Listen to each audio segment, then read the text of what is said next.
মোৰ গীতৰ হাজাৰ শ্ৰোতা তোমাক নমস্কাৰ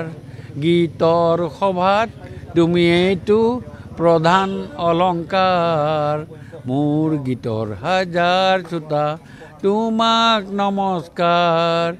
গীতৰ সভাত তুমি এইটো প্ৰধান অলংকাৰ হয় মই আপোনালোকৰ জৰিয়তে সমগ্ৰ ডিব্ৰুগড়বাসী ৰাইজ অসমবাসী ৰাইজক মই বিশেষভাৱে শুভেচ্ছা জ্ঞাপন কৰিছোঁ আৰু এটাইতকৈ বেছি শুভেচ্ছা জ্ঞাপন কৰিছোঁ মই অসমৰ যশস্বী মুখ্যমন্ত্ৰী ডক্টৰ হিমন্ত বিশ্ব শৰ্মা ডাঙৰীয়াই তেখেতৰ কেবিনেটত মোক সতীৰ্থ হিচাপে তেখেতে মোক ল'লে আৰু তেখেতে যি দায়িত্ব মোক দিব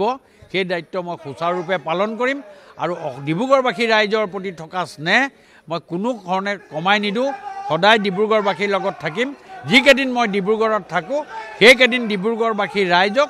মই ৰাতিপুৱা শোৱা সময়কণ বাদ দি বাকী সময়কণ সম্পূৰ্ণভাৱে মই ডিব্ৰুগড়বাসী ৰাইজৰ সমৰ্পিত হ'ম বুলি মই আজি আপোনালোকৰ জৰিয়তে 2006 চনৰ পৰা ডিব্ৰুগড় বিধায়ক প্ৰশান্ত ফুকনে ডিব্ৰুগড়বাসী সেৱা আগবঢ়াইছে কিন্তু এবাৰ ৰাজ্যবাসী সেৱা আগবঢ়াব লাগিব হয় সেইকাৰণে হয়তো মোৰ কেতিয়াবা অকণমান দেৰি হ'ব পাৰে মই আপোনালোকৰ জৰিয়তে কৈছোঁ যে আপোনালোকে এইটো কথা চিন্তা নকৰিব মই ৰাতিপুৱা যদি আগতে 6টা বজাৰ পৰা 10টালৈ মই ডিব্ৰুগড়বাসীক টাইম দিছিলোঁ এতিয়া 6টা বজাৰ পৰা গধূলি 6টালৈকে মই সময় দিম যিকেইদিন মই ডিব্ৰুগড়ত থাকোঁ কাৰণ এই দায়িত্ব পোৱাৰ লগে লগে সমগ্ৰ অসমৰ কথা চিন্তা কৰিব লাগিব মাননীয় মুখ্যমন্ত্ৰী মহোদয়ে যি মোক দায়িত্ব দিব সেইখিনি কথাই আগন্তুক দিনত মই ডিব্ৰুগড়বাসী ৰাইজক মোৰ ফালৰ পৰা মোৰ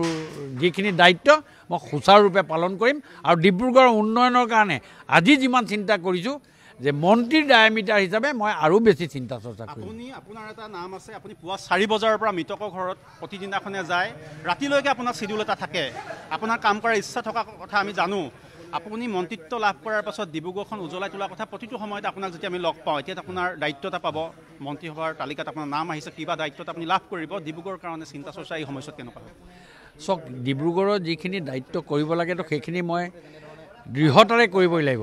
চুচৰি বাগৰি হ'লেও কৰিব লাগিব কিন্তু এতিয়া অৰ্ণামেণ্টেলি মই ডিব্ৰুগড়খন ভাল কৰাৰ ক্ষেত্ৰত মই আৰু চিন্তা কৰোঁ যিহেতু মন্ত্ৰীৰ দায়িত্ব পাইছোঁ মন্ত্ৰীৰ দায়িত্ব পালে কিছু পাৱাৰ বেছি পায় সেইকাৰণে মই কৈছোঁ যে আৰু অৰ্ণামেণ্টেলি ডিব্ৰুগড়খন ভাল কৰাৰ ক্ষেত্ৰত মোৰ ফালৰ পৰা প্ৰচেষ্টা থাকিব এজ ৱেল এজ গোটেই অসমখনৰ ভাল কৰাৰ ক্ষেত্ৰত মাননীয় মুখ্যমন্ত্ৰী মহোদয়ৰ নিৰ্দেশ মতে মই গোটেইখিনিক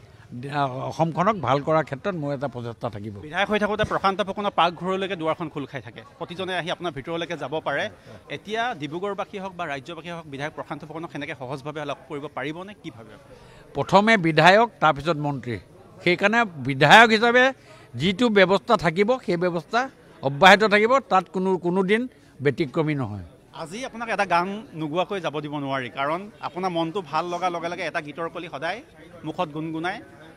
বিধায়ক প্ৰশান্ত ফুকন বুলি কওঁতে সকলো ফালৰ পৰা ভাইৰেল হয় আজি কি ক'ব বিচাৰিব মোৰ গীতৰ হাজাৰ শ্ৰোতা তোমাক নমস্কাৰ গীতৰ সভাত তুমি এইটো প্ৰধান অলংকাৰ